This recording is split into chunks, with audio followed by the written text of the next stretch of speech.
The information discussed on Talkin' Money with Jeff Tarbell is believed to be from reliable sources. However, no responsibility is assumed for inaccuracies. No statement made on this broadcast should be construed as a specific recommendation of a particular investment product. Views expressed are those of the speakers and do not necessarily represent those of CBS Radio. Use only as directed.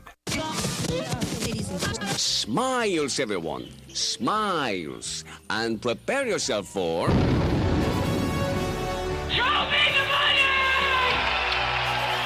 Ladies and gentlemen, the radio broadcast experience designed to keep your wallet in top condition.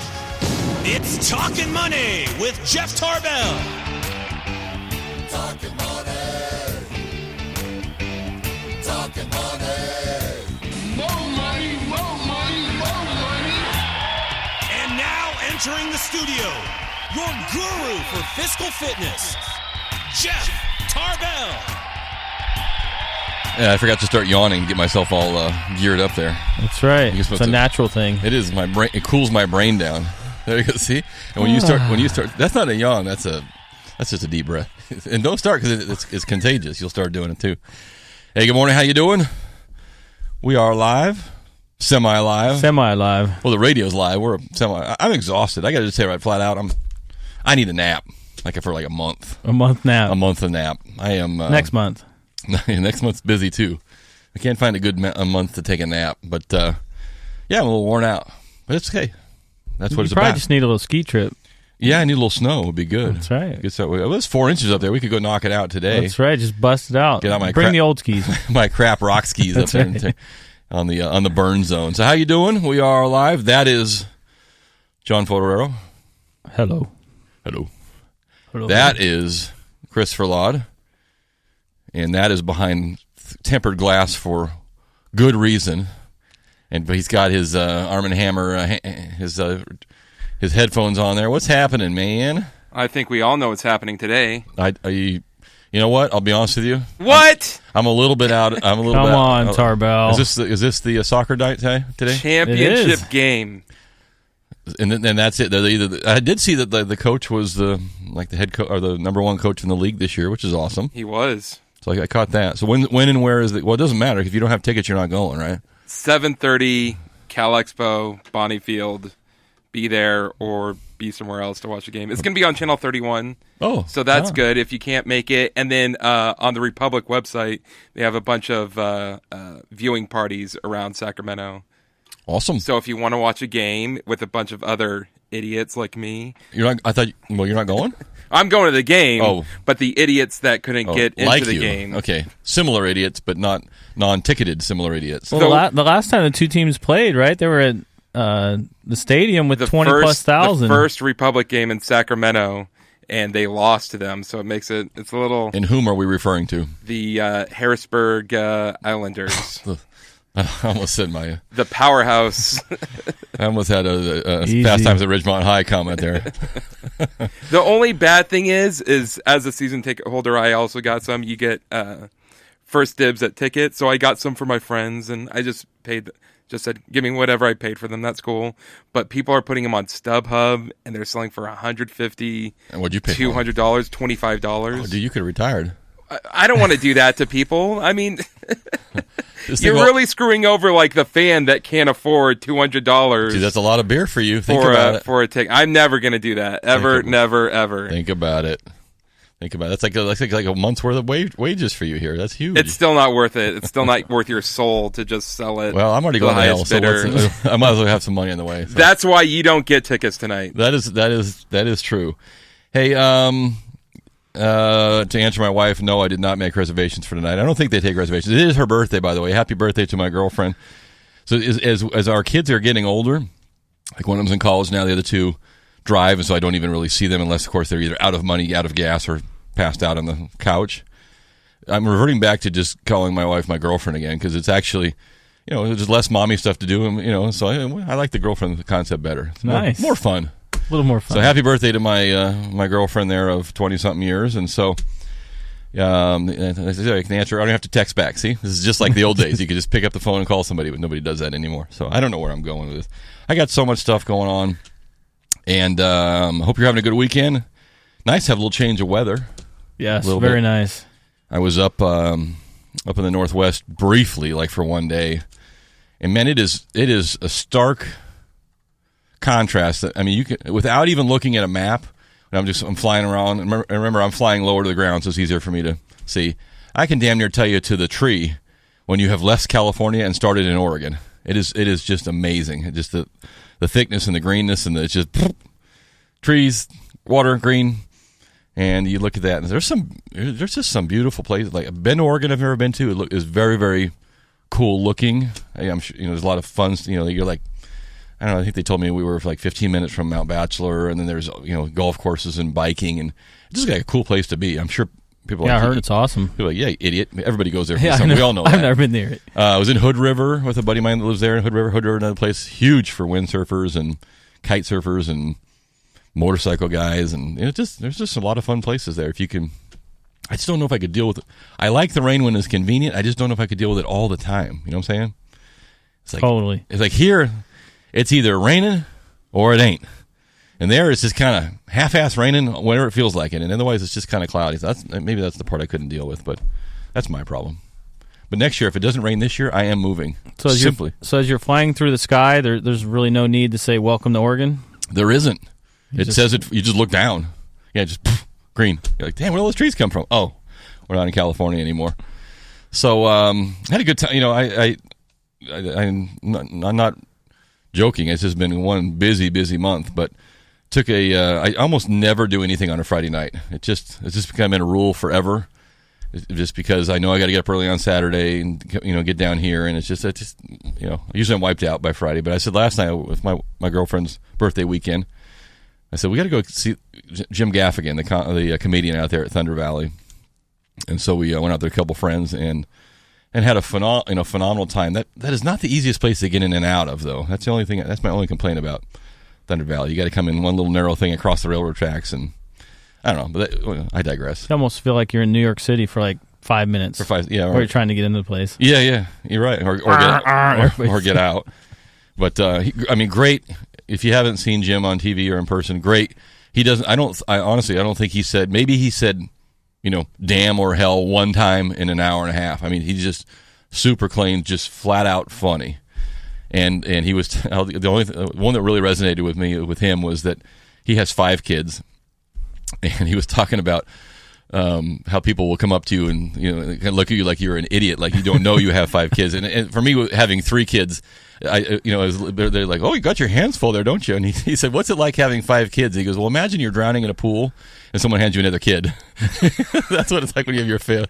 That is exactly what it was. Right to the bottom. Right. Just, hey, I'm drowning here. Give me another child, please. And so he was funny. He went on and on about fatting out of your clothes. You just wake up one day and all your stuff suddenly doesn't fit anymore. And both those were resonated pretty well, huh? I think I'm fatting out of this shirt. I think maybe my closet must be extremely hot because these things are shrinking rapidly as I haven't worn them since the last winter. But good time. So if you can catch Jim on TV or in person, you should do so. Lots of little fun stuff in the market in the world this week. Big phone announcement this week. A big debut of the new phone. Did you get the new phone? Did you get the new phone, Chris? No. I'm talking about the BlackBerry Passport. What were you talking about? Stupid iPhone. Oh, this is stupid iPhone. Hate you, Richard. The one that folds in half. I was trying to figure out, was that meant to do that, or someone just figured out you can bend these things and shouldn't be bending those things? Correct. Oh yeah, and here's the part I don't get. Now, Apple knew this phone was coming, right? You had to design it and build it, and why wouldn't they give out the specifications to all the little life cases and all the little companies and say, hey, here's an idea. We're going to announce this on October 1st. Why don't you guys announce these on October 2nd? So people can buy some cases for them, so they don't get bent and dropped. And I don't understand that. Maybe they don't want to let out to the market what's going on. But yeah, did you get your new BlackBerry Passport? It came out this week. Didn't get quite the buzz that everything else did. BlackBerry. Like I was saying beforehand, BlackBerry and Sprint, they're like old names. And this is it. I mean, this thing is literally like a perfect square. It is, in fact, exactly the size of your passport. And it doesn't do anything, as I can read it here, it doesn't do anything more than they did in 2005. So I'm not like I was saying. Yeah, I mean they don't have a lot of apps to go with them, and by the way, they're $600. So I don't know. I guess it didn't get the fanfare because it didn't deserve it. But let me know if you're using a BlackBerry still. In fact, I will. If you text me from your BlackBerry right now, 441140. Can you text on BlackBerry? Well, that's what else do you do? Well, that's why people like them so much. They have a keyboard. If you text me from your BlackBerry at 441140 right now, I'll give you some Round Table Pizza, and I will give you a pass to the IMAX movie theater, which I don't even have yet, but I'll have by next weekend. But I'll give you an early pass. You can go to IMAX and some pizza on me. If you text me 441140 first person, make sure if you're texting me, it says your name and address, and I will hunt you down. I'll know if it's the BlackBerry because you'll probably text a lot faster than the rest of us. So you'll be the first one to come through. So that came out this week with no fanfare at all. I did see, and this is interesting. This goes with the iPhones and the new Android, the Google phones. So here's a marketing pitch from Apple and Google and Android, and is how our new phones are going to be encrypted, and federal officials and state officials who get a hold of your phone will not be able to download your photos and your texts and your other information, at least not as easily as they have in the past. In fact, it's such a successful feature that the U.S. law enforcement agencies are trying to figure out if they can get them to stop doing that. So would you buy a new phone simply because you don't want someone to get their hands on your encrypted information? Well, of course, if you're not drug running or meth running or downloading child porn or something else, maybe you don't care. Right. But there's probably a certain segment in there that's really concerned. That's the biggest feature for them. Is I don't even care if the app works, just as long as you can.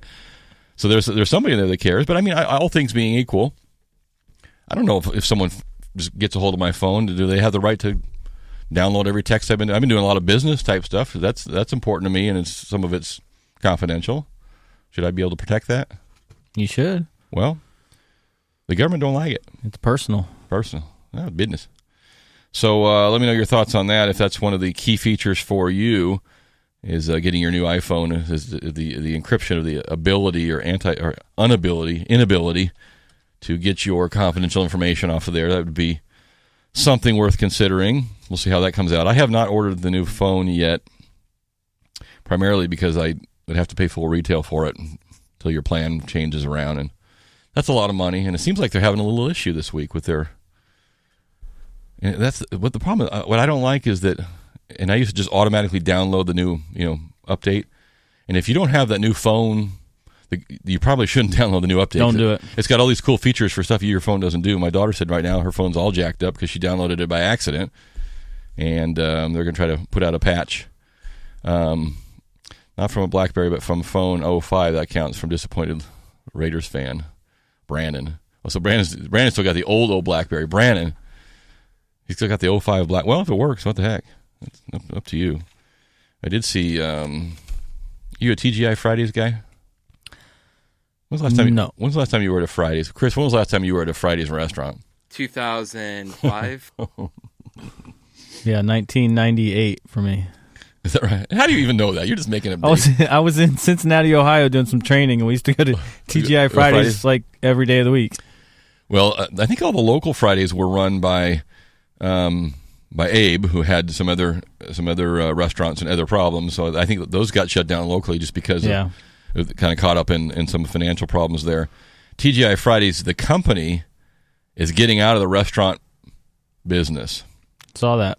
But it doesn't mean that TGI Fridays is going away. It just means that the company won't run any more restaurants. Right, they're going to sell them to the franchisees. The franchisees run them. Yeah, I don't even know where I think I saw a Fridays when I was in New York, maybe. I don't think there's any local anymore. And we used to go, it seems like when we were in college, we'd go there quite a bit. It's all right. Yeah. I think maybe. Well, it was right there on Howe. It was easy to get to. Yeah, it's true. I'm trying to think, what's replaced Fridays now? I mean, what is it?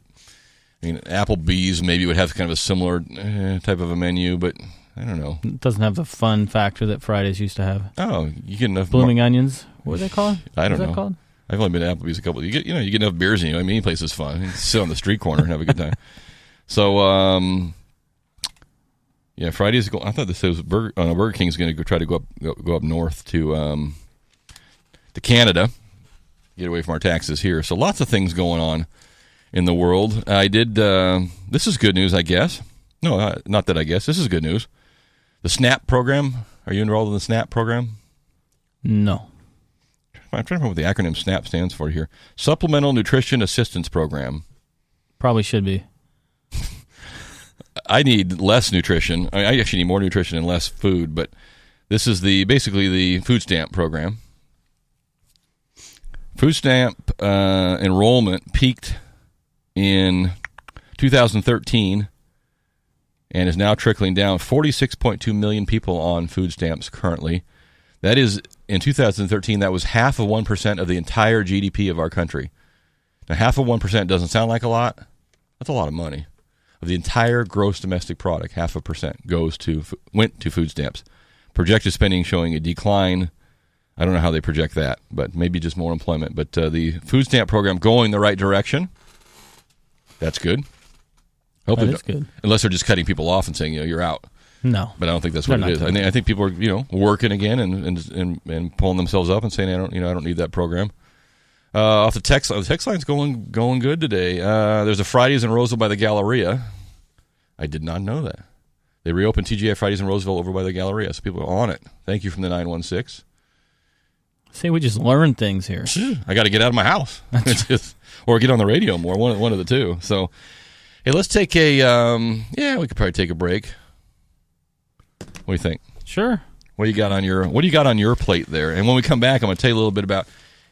I know we're in a competing station, but you've heard of the iHeart Music concerts and those kind of series. I want to talk about that a little bit too. It's interesting. I'll give you some behind the scenes radio biz because I am not in the biz, but I sit here behind the microphone, the powerful microphone that Chris lets me use for an hour a day. So this is not the quiz question, but would you pay $650 for a sip or small glass of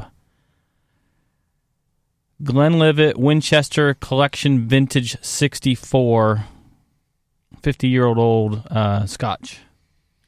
Let me tell you about one experience I had was supposed to be an aged scotch, and I was sitting with a guy in Truckee, a guy who looks a lot like you, and someone brought us what was supposed to be like $100 shot of, was it scotch or was it whiskey? I think it was scotch. In Truckee. Aged scotch. And smoky aged. And it tasted like someone had filtered out the bottom of an ashtray through the septic system and into the glass. And I still can't get that taste out of my mouth. That's how my experience with aged scotch is. And needless to say, it wasn't. And I think you sampled the same said glass. It was bad. It was very bad. Dude, I still have like a burning sensation right here from that. Right here. Never forget. Go ahead, Chris. You going to tell me your scotch? The best description I've ever heard of scotch, and I love scotch, was from John Oliver, and he said, it tastes like a delicious house fire. That about sums it up. I wouldn't use the word delicious, and house fire that caught part of the cat's tail would be more how I would describe the one I had. But and the cat box. And the cat box. But anyway. Yeah, Glenlivet, $25,000 a bottle. Ooh. They're only making 100 bottles of it, though. Oh, only. Well, hey, do not put that on my Christmas list. I'm fine with it right now. I'd rather have a $25 glass of tequila than that. There you go. So what do you get? Let me get the numbers 339-1140, 1-800-920-1140. You can text us at 441140 if you are expecting a prize from said Fotorero. You probably should give us your name and address if you want us to mail it to you. Otherwise, we're just going to put it in the parking lot under our rock. Yeah, so of 1,000 home run balls, so being in baseball playoffs here. Talkin' money. Well, alrighty then. We're back to Talkin' Money with Jeff Tarbell. Right. How you doing? What's up? I can go into my whole Hot Pocket routine from last night. That's all Jim's needs, Hot Pocket. We did, got a couple winners. One off the phone, one off the text. Eric and Lodi. Yes, Chris is texting Eric and Lodi right now. You're our winner. Eric, text us your full name and address. We'll send you out some prizes there if you want. And we got one off the phone as well. So the question was, they went back and viewed the video from 1,000 home runs across all the different parks. It wasn't just like in a park. And so there was some pretty phenomenal numbers there. But how many were actually caught? Less than you think. Yeah, I would have guessed maybe 20% actually. Yeah. 85 balls were caught by fans. So let me add to that, though. 296 were dropped by fans. Yeah, that makes more sense. They touched him but couldn't catch it. They touched him but couldn't catch him. Uh-huh. 33 fans ducked out of the way. Now, if you duck out of the way and your wife takes one upside the head, that ain't going to go well for you. So Yeah. just letting you know. Let's see. As we said, 3 balls caused a fight. 7 balls were caught by a kid. Now, of the 85 that were caught, did they all have baseball mitts on, or was there a breakdown of... Good question. 49 caught with a glove, 34 with bare hands, and 2 in a hat. 2 in the hat. There you go. So that's your baseball trivia today as we start into the postseason. So Eric and Lodi, good job. You got that right. And Chris got another one off the phone, too. So we will... and we mentioned... there was another baseball. So AT&T Park, Citizens Bank. I don't know where's Citizens Bank Park. Right? Arizona. Oh, Arizona. Okay. Miller Park and O.com Coliseum were the worst chance. You have an 85% chance of recovering a baseball in AT&T. If it doesn't end up at, well, of course, if you get it doesn't go over. If it's in the water and you're in a kayak, that's a recovery. You didn't catch right. it, but it recovered it. So that, in fact, all those get recovered. There's always somebody out there in the water. So we got that. So there you go. More obscure stuff you didn't know you needed to know, which is just almost the definition of this entire hour. I'm way off. Philadelphia. Oh, Philadelphia. See, and we didn't. John and I didn't even flinch. Okay, Chris, that's good. You heard of the iHeartRadio Festival? This year it's in Las Vegas, Nevada. Get One Direction, Taylor Swift, all the big bands to play at the iHeart Festival. Pretty interesting. I think we talked about the Super Bowl. I think it was last week or 2 weeks ago. I think one of the quiz questions was how much do you get paid to be to perform at halftime of the Super Bowl? The answer was zip. You get nothing, but you get a little bit of publicity. Yeah, how many millions of people watch the Super Bowl? So people will do it for that purpose only. Thought this was kind of interesting. It was kind of a little peek in behind the radio business. This one focuses more on iHeartMedia, which is Clear Channel, which is not this station. But in the old days could have been I don't know how far back that would go, but it was fairly common business practice. If you wanted to get the Joan Fodorero band on the station, I'd come in here in the morning. I'd give old Chris here some breakfast and $100 bill slid in the thing, and my mixed tape of John going on his rap tour, and Chris would play my client's music, and he'd make a couple bucks. My client would get on the air, and as the promoter, I would be on down to the road to the next station, and that was the gig, right? That's illegal now. It's a little bit illegal. So what you have to do is be a little more creative. And the iHeart Festival, I think, is a phenomenal idea. And the article talks about people giving up, and some of these people I've never even heard of, like DJ Steve Aoki. Do you have his album, Chris? DJ Steve Aoki. I've heard of the name. Canceled 3 European shows, giving up about $500,000 in income in order to perform his song "Born to Get Wild." Chris, see if you can find that. "Born to Get Wild" with the artist Will.i.am at the festival. There's another person that Will.i.am not. I have certain people I just think don't have any skills in that. For some reason, that one hits on me, but I'm coming back to that. So they gave up $500,000 to perform for virtually no pay at the iHeart Music Festival. Why would you do it? Although technically it's not written in the contract that we won't pay your songs if you don't show up. Most of the artists believe we won't play your songs if you don't show up. It's kind of the unspoken truth. Funny how that happens. But they've also gone on to say, those kind of concerts and those big events that are getting televised, like Taylor Swift said, she grossed an average of $2.2 million a show over the last 3 years, and those kind of think about that. How many shows did they do a year? $2.2 million a show for three years straight. They got to have. That's got to be a lot of dough. Now that's grossed. It doesn't mean that she took home that much money, but artists use those festivals to boost their own exposure. But it's an interesting technique. One show promoter called it the show-ola instead of pay-ola, getting a little bit out of the artist. But you know what? Too bad. You want to promote yourself and someone else wants to put up all the money to get you promoted and play your songs, then you should show up and do a little promotion every weekend. I've been doing it here for 15 years. It's all the same, right? It's all the same. You And got your $2.2 million last year, didn't you? I did. Yeah, it was gross. After on the net basis, I think I owed somebody about $80 when it was all said and done. Yeah, CBS pays me a tremendous amount of money not to come in the building, but I don't take it. I still show up every single Saturday. Attaboy. I'm going to irritate them right to the end, like that little sliver underneath your fingernail you can't quite get rid of. Hey, Johnny, I did know this, and we're going to do a full. I'm going to cut this segment a little bit short because on the whole final segment today, I got a bunch of real estate stuff here I want to get into, a lot of mortgage and some good news and some that just irritates the living out of me. But that's the way. This is like therapy for me. It's cheaper. This is probably going to apply to you, John. $30 trillion. That's with a T. If you know how much a trillion is, you're better than me because I don't. I have no idea what $1 trillion looks like, let alone 30 of it. $30 trillion is the amount of wealth that will be passed down to the heirs over the next 3 to 4 decades. So 30 to 40 years, $30 trillion will get passed down, which makes sense because our population's aging. That money is going to come trickle down. There's less number of people to come trickling down too, so it's going to be coming down in form of inheritance. This is the part that just makes me ill. And we'll have to get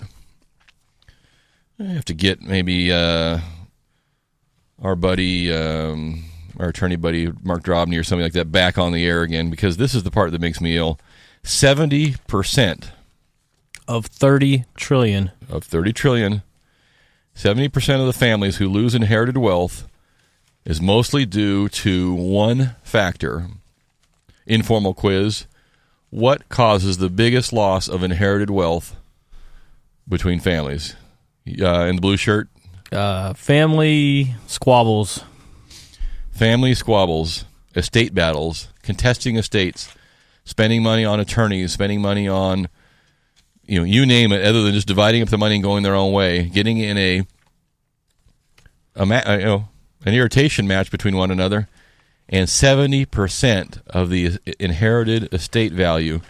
I think one of the first things it says in here, not to, and I think it says something about communication. They didn't communicate before. You had to set $30 trillion, or that won't happen. I always like the one. You'll have to get Mark back. I always like there's a clause in a lot of those things, the no contest clause, which basically means if you contest my will, you're automatically out. You file any sort of a lawsuit, you're out. The will's over as far as you and the inheritance is done. The no contest clause, and I guess it stands up because it's fairly common. You put it in there. I like that, but it doesn't keep people from suing one another. And if someone sues you, you still generally have to defend yourself, and you start spending money. It's like divorce, and you look at most of your wealthiest people in the world have been married to the same person forever, and you see a lot of them. They might not even love each other anymore, but they're still married That's right. to the same person forever because the biggest degradation of wealth is divorce. This is my whole rule. If you can marry more money in a minute than you can make in a lifetime, you can also give it back. And you give it a couple times, you get married a few times. I have clients that have been married 3 and 4 times, and they make great money. They don't have a nickel to rub together. It just goes everywhere. And I think a lot of your professional athletes have experienced that for sure. So there you go. If you're going to be inheriting $30 trillion in the next 30 years, figure out a way to get along and keep it in your pocket and keep it out of the courts. And we'll cover that some more as the year goes on. We'll get a attorney back in here, how you do that, how you set up your own estate, or if you're looking at your parents' estate and they are asking for some advice. A lot of times people don't know what's in there. So, Chris, let's take a quick break. We come back. I've got a load of real estate and home sales and mortgage stuff, and boy, the city of Oakland is now foreclosing on homes and foreclosing on the lender and taking houses back to protect the homeowners. And they have a story in here. They use this gentleman as an example of how he was screwed over by the lenders, and what a crock. I mean, the story. I'm sure there's some real sad cases. This ain't one of them, and they put it right on the front page. So that's not going to get your deal sold. So we'll talk about that as well. Our number here in the studio, 339-1140, 1-800-920-1140. You can text me at 441140. Eric, thanks. We got your address. Eric was our winner of the last quiz. We're going to send him out some Round Table Pizza, and if he wants a ticket to the IMAX, we can do that. We'll give away one of those each weekend. What do you got on your plate there now for the second break? So the orange juice is suffering. Apparently sales of orange juice is down a little bit. Is it because the trees aren't growing, or what? A little bit because of trees, and a little bit Americans just are not purchasing. Yeah, you know what? That one in your left hand, that I guess I don't really. I don't read. Let me share with you a little bit. Please share. The amount of sugar grams in a Hershey's Mr. Good bar is 22 grams. First of all, who eats a Good Bar anymore? But anyway, go ahead. Sounds good right now, though. That's the one that's got the peanuts marketing. in it, right? Yeah, it's all marketing. It is marketing.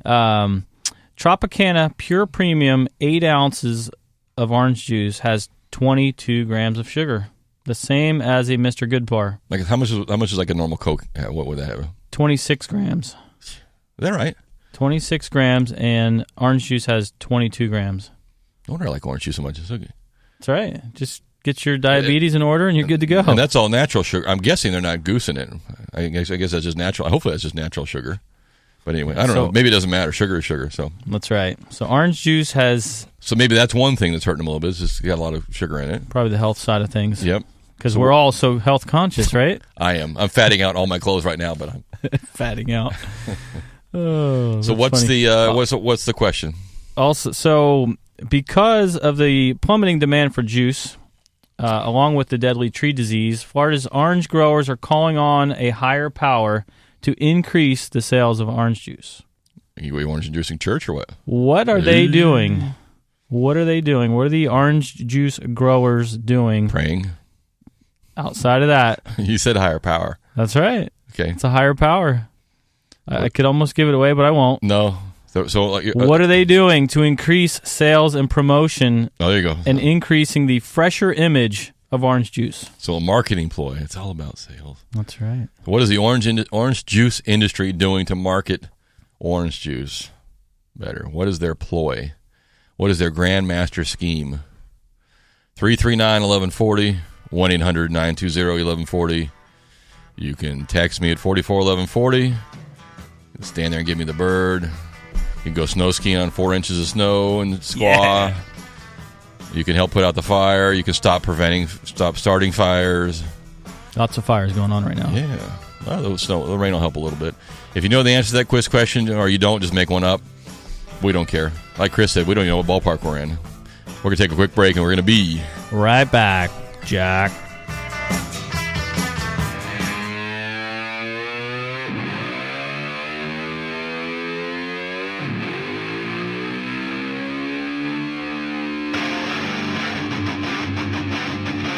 Talkin' money.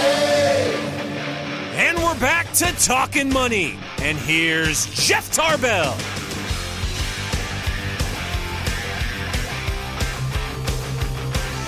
Yep. It's a good song. We'll let it roll for a minute. Okay, boys, let's rock the house. That's the end. Hey, Chris, did you find my song I was looking for? I did, but it's kind of weird. Is it? Yeah. And that guy was being paid $500,000 to go play that one song. Well, the only thing I found are live version. Oh, so I don't know how it's going to sound on Ray. Was he cursing and stuff or what? He might be. I don't know. Okay, yeah. Well, that wouldn't be worth it then. I'll just sing for you. How about that? Did you get a winner on the phone there too, or no? Just on the text? No. On the text only. Okay, so this is the whole marketing always interests me. I mean, it's just so you can just do it so poorly, a la me, or you can do it so well, a la everybody else. Marvel Entertainment. Marvel Entertainment. That's a movie. No, they're actually an organization that puts together Marvel's popular Avengers, etc. Yeah, Iron Man. Yeah. So what does that have to do with your orange juice story? Well, the answer to... Don't tell me. The Florida Department of Citrus revamped its mascot with the help of Marvel Entertainment by coming out with the new improved Captain Citrus. This is a young man in a skin-tight yellow and orange suit powered by the sun. You're going to get a bunch of... They are going to, alongside with the rest of the Marvel's popular Avengers characters, will help recruit a new generation of orange juice drinkers So look out for the revamped Captain, Well, if the he's a higher power of He's Captain Citrus. He's a good-looking stud. My wife might start drinking some orange juice. But, That's right. It's like an Iron Man Oh, yeah, there you go. orange and yellow suit powered by the sun. So what? It's almost like what you have on there right now. Exactly. Except, well, right. Except this is a spoiled orange, and someone squashed it. What? No, you gave me some number about orange juice since the peak. Like what? Yeah, per capita orange juice consumption is down 45% from its 1998 peak. Wow. That's a big dip. A big deal. Maybe they should try putting my name on the side of the orange juice jar. That's right. Somebody did that. Yeah. I think it was Legend. Coca-Cola. That was on my drink on the plane. So Coca-Cola has been in a 10-year sagging sales, and they've reversed that a bit by slapping names on the bottles. I've been sagging for 10 years too. That's right. See, you're coming back. I could put my name on the shirt. I'm sorry. I heard your story. But Coca-Cola has increased sales 2% with their new coming up with putting the names on the side of the bottles. You know, people are buying them for themselves. They're buying for friends. They're posting them on different sites. Yeah. So, I mean, do you think people are they buying them and drinking them, or are they buying them and going, "Hey, look at my name's on the can. I'm just going to hold on the can." I mean, you want them to consume the beverage. Yes, both. Yes. But you said that started somewhere else, and it was even bigger. Yeah. So let's see here. Was it it actually Australia, first appeared in Australia 3 years ago. Coca-Cola saw a 7% jump in sales among the consumers there. Huh. Now the more than 80 countries are slapping popular local names on Coke packaging. So yeah, Australia 3 years ago, 7% jump in sales is huge. Yeah. And globally 2% now is increased. So how do they know which names to put on there? Well, in the U.S., the company printed bottles with the 250 most popular names for teens and millennials. I didn't know there was that many names of people, but 250 most popular. Yeah, but like the one I had the other day wasn't. Now that's it was a phrase. It was that's a bonus. Legend or idiot or that's a bonus. It's a bonus one. Actually, idiot. I wonder if they have an idiot bottle. If they had an idiot one, I'd be buying a bunch of them right now. I'll have a 6-pack. I'll take a case of idiots to go. So there you go. Orange juice coming out with Captain. What's his name? Captain Citrus. Captain Citrus.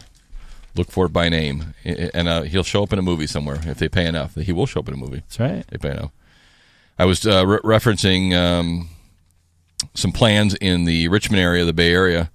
One of the plans on the board right now is for the city to take over 624 mortgages, forcibly purchasing them from the lender. By the way, at a discount, not at the value owned by the mortgage. In an effort to take people who are upside down in their houses and right side them around. Basically take a $400,000 mortgage if the house is worth $3,000, pay the lender probably $2,000, give the loan back to the borrower at $280,000, and the city makes $80,000 plus the interest on it. The borrower is saved up, is right sided up, and the lender is screwed out of $200,000. Seems fair. I mean, why wouldn't we do that? That's just what happens, right? And then they use an example of an individual who would be one of the cases in point for this mortgage, and I won't use his name. I don't know him. But this individual, so here you go. Is this a case of someone who was put into a bad loan, someone who has been taken advantage of, someone who deserves our tax money to bail them out? You decide.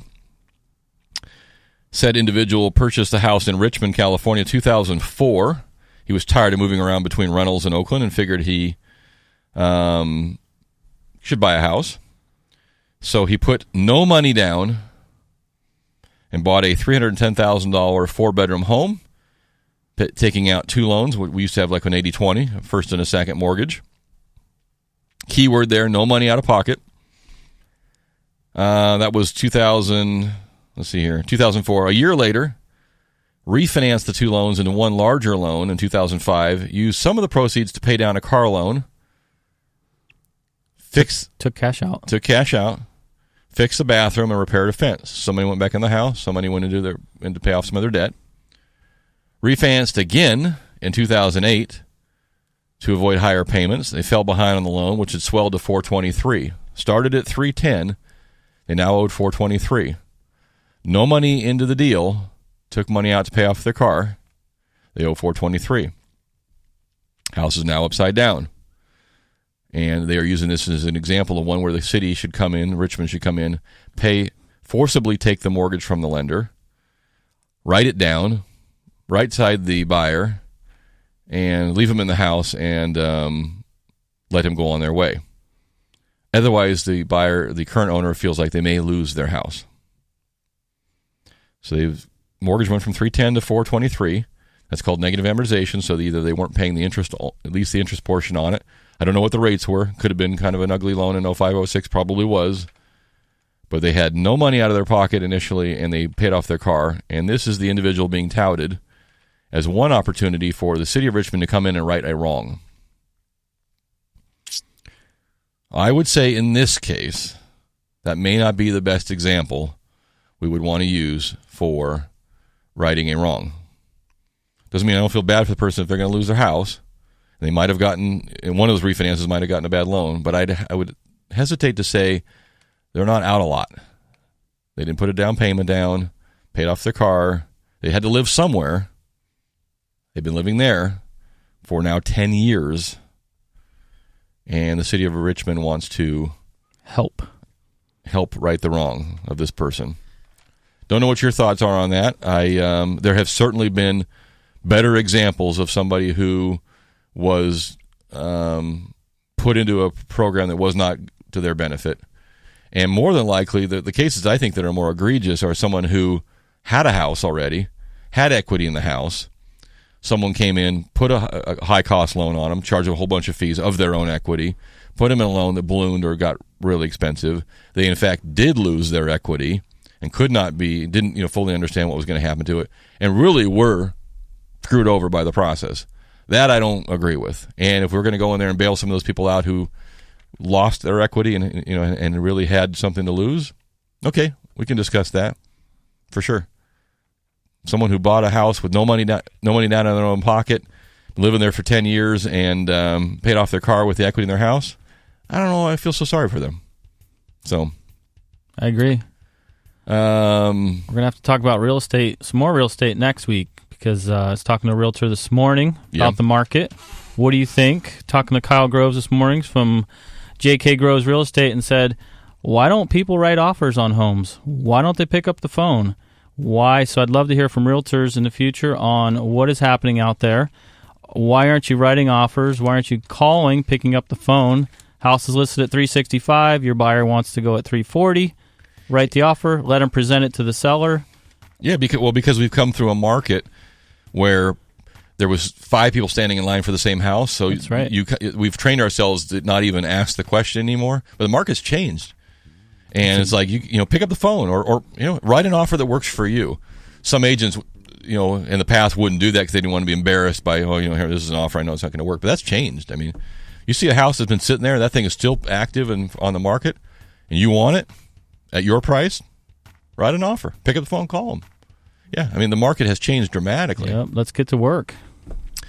That wraps up another show of mediocrity. We'll be back next Saturday unless CBS, unless we have to go to the CBS Heart Festival and John has to do his song. Other than that, we should be here. You can find John during the week at johnfod.com or jefftarbell.com, and the show is put up on rebroadcast, podcast, whatever you want to call it, usually sometime around Sunday night or Monday on the Talkin Money Facebook page. You can find us there. Let's hope for some more rain and snow. I'm ready. Yes. Get this thing on. Good sleeping weather. Perfect. Hey, we'll see you guys next Saturday. Be cool. Have a great weekend. And happy birthday, my love. We'll see you. Aloha.